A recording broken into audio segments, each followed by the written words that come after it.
S மக்களே, Saturday episode முடிஞ்சது. நான் ஒரு ஓவரால் சொல்லிடுறேன், ஏன்னா என்னால் கண்ட்ரோல் பண்ண முடியல.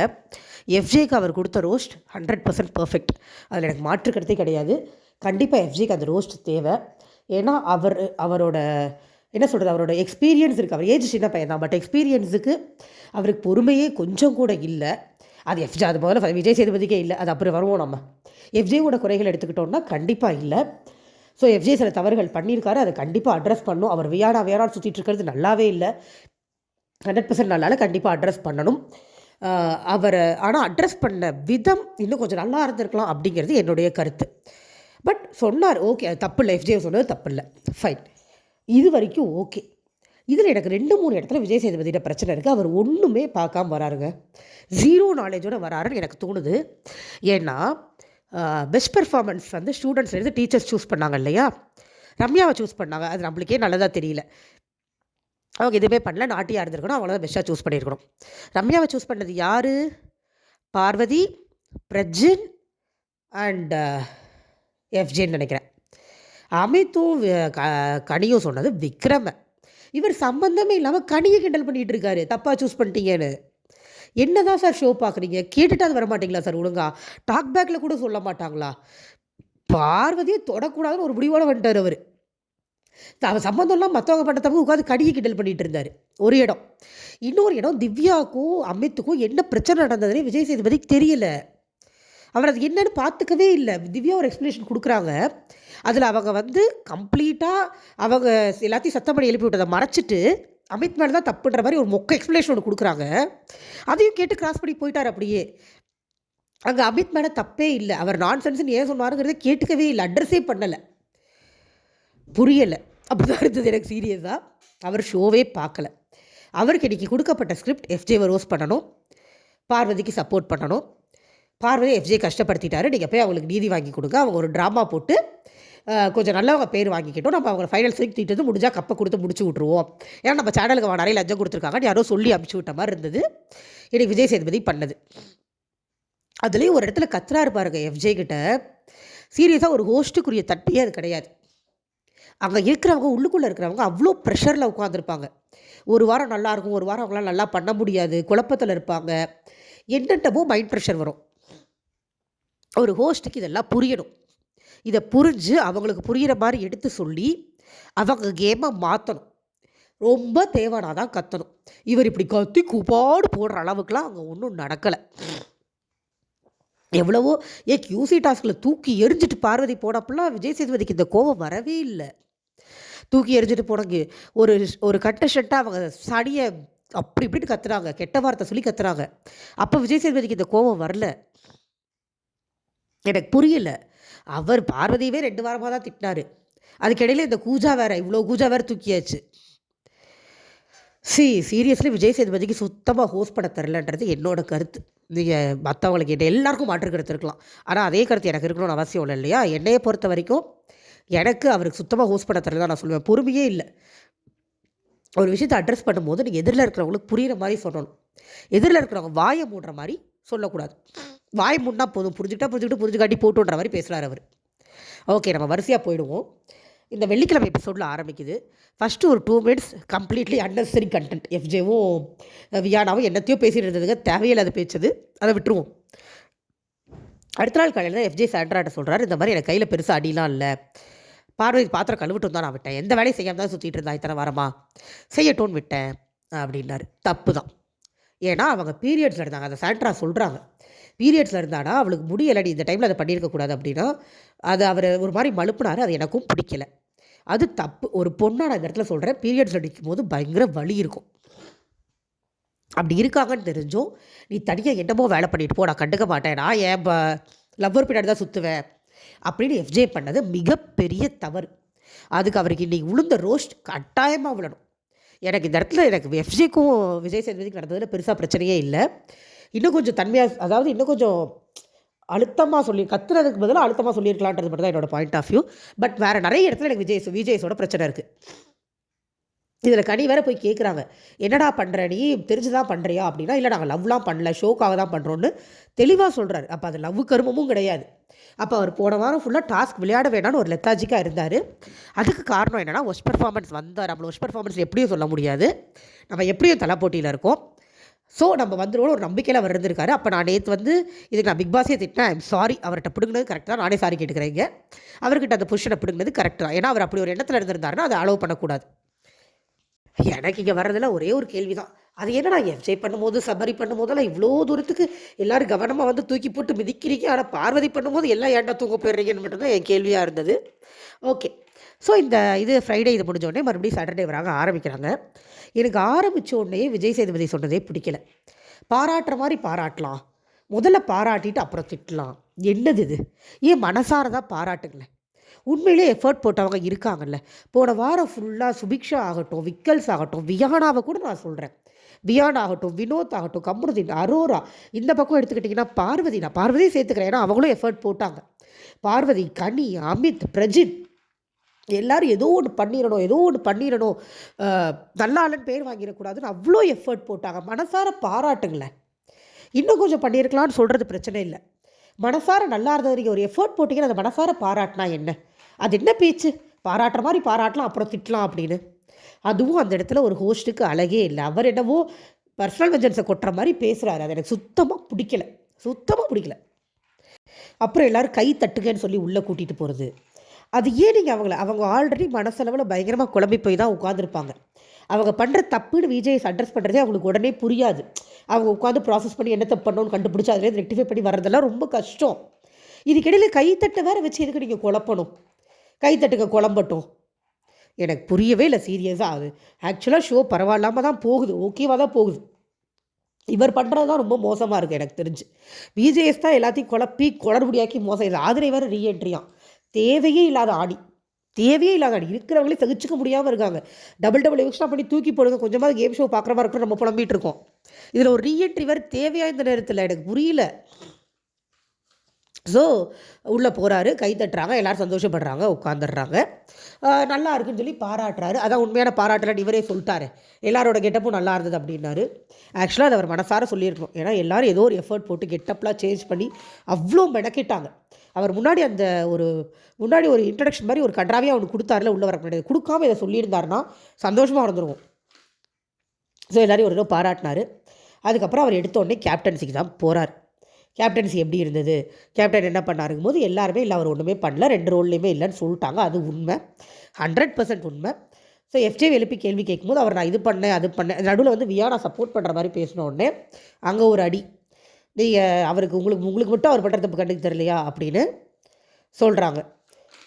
எனக்கு என்னன்னா இந்த மோடு வந்து பார்வதி, சாண்ட்ரா, திவ்யா, பிரஜன்லாம் ஒருத்தர் பண்ணிக்கிட்டாங்கல்ல, அப்போல்லாம் ஏன் சார் வரவே இல்லை, அது என்ன சார் உங்களுக்கு ஊருக்கு இலச்சம் ஆடின்ற மாதிரி அன்புக்காக மட்டும் போட்டு அடிக்கிறீங்க, கனி தப்பு பண்ணால் அடிக்கிறது, சபரி தப்பு பண்ணால் அடிக்கிறீங்க, எஃப்ஜி தப்பு பண்ணால் அடிக்கிறீங்க, அடிக்க நான் வேண்டான்னு சொல்லலை. ஆனால் அந்த இன்னொரு கேங்கில் இருக்கிறவங்களும் நிறைய தப்பு பண்ணாங்களே, அப்போல்லாம் நீங்கள் கேட்கவே இல்லை. எனக்கு அந்த கேள்வி தான் வந்தது. எனக்கு அவர் வியானாவை அடிக்கிறதோ எஃப்ஜே அடிக்கிறதோ பிரச்சனை இல்லை, பட் இதே கன்றாவியை கமருதீனும் பார்வதியும் பண்ணும்போது அதை பெருசாக நீங்கள் அட்ரஸ் பண்ணலை, வாட்டர்மலனும் பார்வதியும் பண்ணும்போது பெருசாக அட்ரஸ் பண்ணலை, சாண்ட்ராவும் பிரஜனும் பண்ணும்போது அட்ரஸ் பண்ணல, திவ்யா சாண்ட்ரா பிரஜன் பண்ணும்போது அட்ரஸ் பண்ணல. ஏன் இவங்களுக்கு மட்டும் அந்த லீனியன்ஸ், அதுதான் எனக்கு புரியலை. வியானா அடித்து உட்கார வச்சிட்டாரு. எஃப்ஜே ஏதோ விளக்கம் சொல்ல வந்தார், அதை இவர் கவனிக்கவே இல்லை. நீங்கள் பண்ணியிருக்கணும், ஓகே பண்ணியிருக்கணும், கரெக்ட், அது வரைக்கும் கூட ஓகே. அதுக்கப்புறமா பார்வதி எழுப்பி ஏன் பார்வதி ஹெல்ப் பண்ணலன்னு சொல்லி கேட்டார். பார்வதி வந்து ஆமாம் எனக்கு எந்த வகையில் ஹெல்ப் பண்ணல அப்படின்னு சொல்லிட்டு உட்காந்துட்டாங்க. இவர் வந்து இல்லை சார் அவங்க சம்பார் ஏதோ பதில் சொல்ல வந்தார், திட்டி உட்கார வச்சிட்டாரு, பதில் சொல்லவே விடலை. அவர் திட்டுறாரு, நீங்கள் விளக்கம் கொடுக்காதீங்க, நான் வந்து உங்களோட நல்லதுக்கு தான் சொல்கிறேன், வெளியில் என்ன பிரதிபலிப்போ அதை தான் சொல்கிறேன், விளக்கம் கொடுக்காதீங்கன்னு சொன்னார். Okay, well and good. அதுக்கப்புறம் அவர் ஒரு ரேஸ் ஆனார், அது தேவையில்லாதது. புரிஞ்சுக்கோங்க, எப்படியே புரிஞ்சுக்கிட்டா உங்களுக்கு நல்லதுன்னு உட்கார வச்ச வரைக்கும் ஓகே தான். பட் அதுக்கப்புறமா தேவையே இல்லாமல் அவர் கத்துற மாதிரி தான் எனக்கு இருந்துச்சு. பேபன் கத்துறாரு, ஒரு ஹோஸ்ட் மாதிரியே பிஹேவ் பண்ணல அவர். அந்த கோபம் நம்மளுக்கு இருக்கலாம், இவனை பார்த்து அசிங்கமாக திட்டணும் அப்படின்னு, பட் ஒரு ஹோஸ்ட்டுங்கும் போது அவர் பார்வதி தப்பு பண்ணப்பெல்லாம் கேட்டப்போ அவர் அந்த பதில தான் சொன்னார். நாங்கள் ஹோஸ்ட்டு, நாங்கள் எதை எப்படி கரெக்ட் பண்ணலான்னு தான் பார்ப்போம், எங்களுக்கு யார் மேலே பர்சனலாக கோவம்லாம் வராது அப்படின்னு சொன்னார். இப்போ உங்களுக்கு என்ன எஃப்ஜே மேலே பர்சனலாக கோவம், ஏன் அவ்வளோ தாக்குனீங்க? சாண்ட்ராவை எழுப்பி அந்த ஜெயிலில் அவர் பேசுகிறத போட்டு கொடுத்துட்டாரு பார்வதி கிட்ட.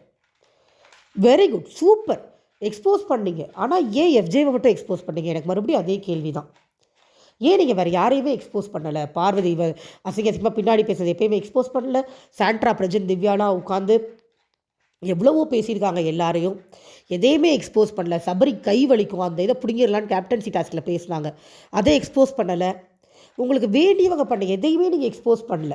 இன்றைக்கி எஃப்ஜே அடிக்கணும்னு உடனே ஒரே எக்ஸ்போசிங் பாயிண்ட்டாக கிடைக்குது அவருக்கு.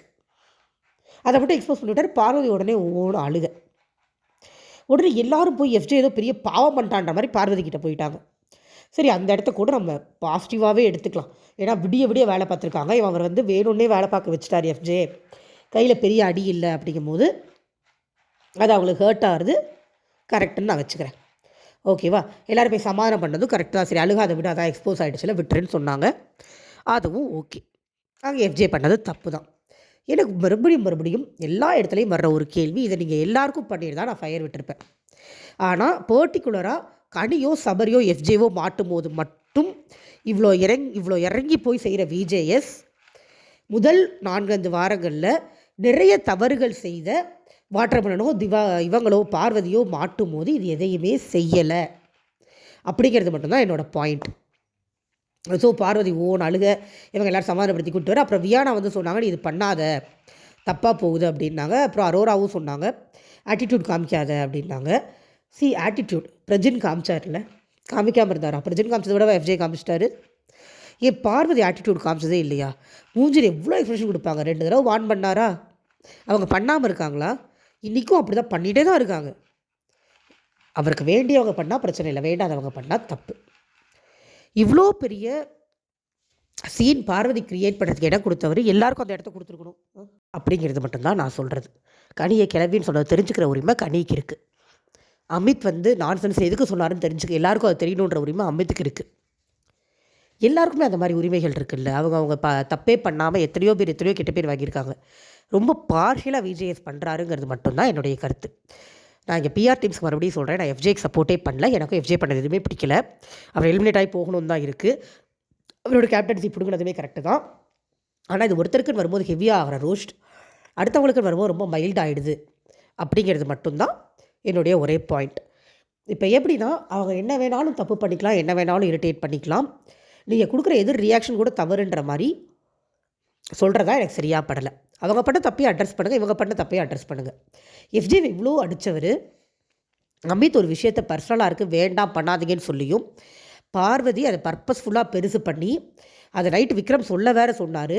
அப்போ இவங்க வந்து ஐயோ வீக்கெண்டில் நான் அடி வாங்கவேன் போட்டிருக்கேன்னு பார்வதியை ரியலைஸ் பண்ண தவிர ஒரு வார்த்தை அட்ரஸ் பண்ணலை. எதுக்கு பார்வதிக்கு அந்த எக்ஸ்ட்ரா லீனியன்ஸ் கொடுக்குறீங்க? எனக்கு அதுதான் புரியலை. அதே மாதிரி தேவையில்லாமல் அமித்தை நைட்டு ஃபுல்லாக திவ்யா வச்சு செஞ்சுட்டு இருந்தாங்க, அதை ஒரு வார்த்தை அட்ரஸ் பண்ணலை. நிறைய தவறுகள் அட்ரஸ் பண்ணாமல் போயிட்டு ஒரே ஒரு ஆளை மட்டும் பிடிச்சிட்டு அடிக்கிறது எந்த வகையில் நியாயம் அப்படிங்கிறது எனக்கு புரியவே இல்லை. அதுக்கப்புறம் மறுபடியும் பிரேக் போயிட்டு வந்தார். திருப்பி அந்த நான் முதலே சொன்னது தான், ஸ்டூடெண்ட்ஸை தனியாக வார்டன் தனியாக உட்கார வச்சுட்டு, ஸ்டூடெண்ட்ஸ் நீங்கள் சொல்லுங்கள் உங்களில் வந்து ஃபஸ்ட்டு டாஸ்க் என்னன்னு கேட்டார். ஸ்டூடெண்ட்ஸ் நாட்டியாக இருக்கணும், அவங்க வார்டன் வந்து ஜென்டலாக இருக்கணும், ஐ மீன் டீச்சர்ஸ் ஜென்டலாக இருக்கணும். இதில் வந்து யார் வந்து ஸ்டூடெண்ட்ஸில் யார் கரெக்டாக இருந்ததுன்னு சொல்லி விஜேஎஸ் கேட்ட உடனே கரெக்டாக எழுந்து அரோரா சொல்லிட்டாங்க, சார் நாட்டியாக இருக்கணும்னா அதை கரெக்டாக வியானா தான் பண்ணாங்க அப்படின்னு. வியானா ஓவர் டூ பண்ணவே இல்லையா? இங்கே விஜேஎஸ் பேசுனதுமே எனக்கு பிடிக்கல. அரோரா அப்படி சொன்னாங்க. அதுக்கப்புறம் எல்லாருமே ஒஸ்ட்டில் வந்து ரம்யாவை சொல்லிட்டாங்க. ஏன்னா சுத்தமாக எந்த நாட்டையும் இல்லாமல் டம்பாக உட்காந்துருந்தது ரம்யா. So correct. மற்ற எல்லாருமே வந்து யாரை ரம்யாவை தவிர மற்ற எல்லாருமே வந்து வியானாவை தான் சொன்னாங்க. நாட்டியஸ்ட்டு போர் வந்து ரம்யான்னு சொன்னாங்க. ஸோ இவர் வந்து டீச்சர்ஸ் பார்த்து கேட்குறாரு, உங்களுக்கு கொடுக்குற டாஸ்கே புரியலை, ரம்யாவை போய் பெஸ்ட்டு சூஸ் பண்ணி வச்சுருக்கீங்கன்னு கனியை பார்த்து கேட்குறாரு. கனி சூஸ் பண்ணவே இல்லை. நான் திருப்பி அதான் சொல்கிறேன், இவர் பார்த்துட்டு வந்தே அட்ரஸ் பண்ணாமல் கனி எஃப்ஜே சபரி இவங்க விக்ரம் இவங்களான்னா அடிக்கணும், பார்வதி பிரஜின் சாண்ட்ரா திவ்யானாலும் அடிக்கக்கூடாது, தடவி கொடுக்கணும் அப்படின்னு ஒரு மோடில் வந்தால், அதுவும் தப்பாக இவர் ஹோஸ்ட் பண்ணால் பார்க்குற நம்மளுக்கு இவர் மேலே தான் முதல்ல கோவம் வருது. எனக்கு எஃப்ஜே விட அதிகமாக எனக்கு இவர் மேலே கோவம் வந்தது காரணம் இவர் தப்பாக பேசிகிட்டு இருந்தார். அதுதான் கனி அப்பயும் சொல்கிறாங்க, நான் விக்ரம் தானே சொன்னேன் அப்படின்னு வாயசிக்கிறாங்க. கண்டுக்கவே இல்லை மனுஷன். கண்ணாடியை போட்டு உள்ளே தூங்கிட்டு இருக்காரா என்னன்னு எனக்கு சீரியஸாகவே தெரியல. ஸோ இது ஒன்று முடிஞ்சது. இங்கேயும் தப்பாக அட்ரஸ் பண்ணி முடிச்சு விட்டார் இதை. இதுக்கப்புறமா ரம்யா போய் விக்ரம்கிட்ட சம்மந்தம் இல்லாமல் கேட்குது. நான் கரெக்டாக பண்ணுறேன்னு உன்ட்ட கேட்டேன், நீ சொல்லவே இல்லை அப்படின்னு விக்ரம் கரெக்டாக பதில் சொன்னார். ஏங்க நான் ஏதோ இன்ட்ரெஸ்டிங்காக இருக்கும் பண்ணுறீங்க, உங்களுக்கு தோண்டா பண்ண வேண்டியது கரெக்டாக தப்பெல்லாம் எதுவுமே இல்லை அப்படின்னு சொல்லிட்டு போயிட்டார். ரம்யாவை காப்பாற்றி அவங்க வச்சுக்கிட்டு டைட்டில் தூக்கிடாம். அதாவது விஜய் சேதுபதியோட ஒரு பக்கம் ரம்யா, ஒரு பக்கம் பார்வதி. யாருக்கு டைட்டிலுங்கிறதா நம்மளுக்கு ஹார்ட் அட்டாக் வர அளவுக்கு பயங்கர இன்ட்ரெஸ்டிங்காக இருக்க போதுன்னு நினைக்கிறேன். கிளைமேக்ஸ் அதை நோக்கி தான் போயிட்டுருக்கு போட்டிருக்கு. ஓகே, ஸோ இது ஒன்று ஆச்சு. இதில் இவர் என்ன சொல்கிறாரு அப்படின்னா, உங்கள் யாருக்கும் டாஸ்கே புரியல, வியானா சூப்பராக விளையாண்டாங்க, எதுக்கு லிமிட்ஸ் வச்சுக்கிறீங்க அப்படின்னு கேட்குறாரு. என்ன கேள்வி இது? லிமிட்டை தாண்டி போய் என்ன வேணாலும் பண்ணலாமா?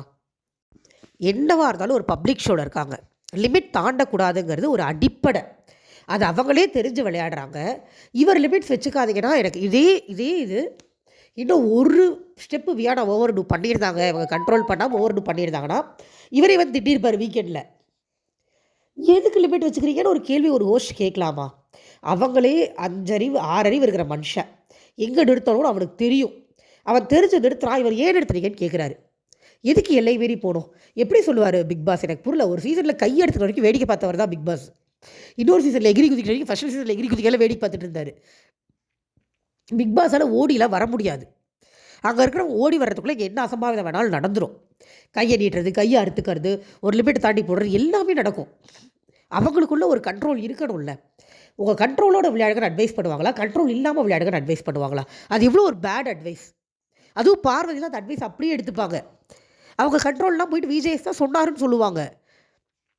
என்ன கேள்வி கேட்க முடியும் நம்மளால்? அவரே அதை சொல்லிட்டு போகும்போது சச்ச ராங் அட்வைஸ். எனக்கு அதனால தான் எனக்கு சுத்தமாக விஜேஎஸ் பண்ணுறதுல எதுவுமே பிடிக்கல. ஒருத்தவங்களை என்ன வேணாலும் பண்ணுங்கன்னு ஒரு அட்வைஸ் பண்ணுறாரு. அந்த அட்வைஸ் ரொம்ப தப்புன்னு எனக்கு தோணுது. லிமிட்லெஸ்ஸாக விளையாடுங்க, கண்ட்ரோலே வச்சுக்காதீங்க, ஒரு கேரக்டர் கொடுத்தா எக்ஸ்ட்ரீம் போங்க அப்படின்னு சொல்கிறாரு. இப்போ அடுத்த வாரம் டெவில் டாஸ்க் வருதுன்னு வைங்க, செத்தாங்க வீட்டில் இருக்கிறவங்க. சீரியஸாக நான் சொல்கிறேன். விஜய் சேதுபதியே கண்ட்ரோல்லாம் விளையாடுங்கன்னு சொல்லிட்டாரு, பார்த்துக்கலான்னு விக்ரம்லாமே செய்வார் வச்சு. ஏன்னா விக்ரமுக்கே எந்த இடத்துல நிறுத்தணும்னு தெரியறதில்ல. ஆரம்பிச்சிடுறாரு, அவரும் அன்கண்ட்ரோலாக போயிடுறாரு. அவரையெல்லாம் கண்ட்ரோல் வச்சுக்கோங்கன்னு சொல்லுவீங்களா, இல்லை அன்கண்ட்ரோலாக போங்கன்னு சொல்லுவீங்களா? வியானா 2-3 இடத்துல கண்ட்ரோல் மீறி போனாங்க. அதை தான் வந்து எல்லாருமே அட்ரஸ் பண்ணாங்க. இவர் சம்பந்தம் இல்லாமல் ஒன்று பேசி வியானா சூப்பராக விளையாண்டாங்கன்னு ஒன்று சொல்லிட்டு போயிட்டார். ஐயோ கடவுளே, இவர் என்ன கடுமத்தை பார்த்துட்டு வராருனே எனக்கு தெரியல. நம்ம பார்க்குற ஷோவை தான் பார்க்குறாரா, இல்லை பார்க்குறதே இல்லை. ஃபர்ஸ்ட் ஆஃப் ஆல் எழுதி கொடுக்குறத ஒப்பிச்சுட்டு போனால் கூட என்ன எதுன்னு தெரிஞ்சு ஒப்பிக்க வேண்டாமா? ஐயோ எனக்கு சுத்தமாக பிடிக்காது. எப்படியே இவருக்கு ஃபயர் விடுறீங்க? எனக்கு என்னவோ எனக்கு தனிப்பட்ட முறை எனக்கு அவர் ஹோஸ்டிங் பிடிக்கவே இல்லை. இதுக்கப்புறம் மொட்டக்கடதாசி எழுதுறது தான். யாருக்கும் மொட்டக்கடதாசி எழுத தெரியலையா? எல்லாம் வளைச்சு சூப்பராக எழுதிருந்தாங்க மொட்டக்கடதாசி. இப்பயும் தெரியுது அவர் பார்க்காம வந்திருக்காருன்னு. எல்லோரும் மொட்டக்கடதாசி எழுதுங்கன்னாங்க. எல்லோரும் உட்காந்து ஆளுக்கு ஒன்று எழுதிட்டு உட்காந்துருக்காங்க.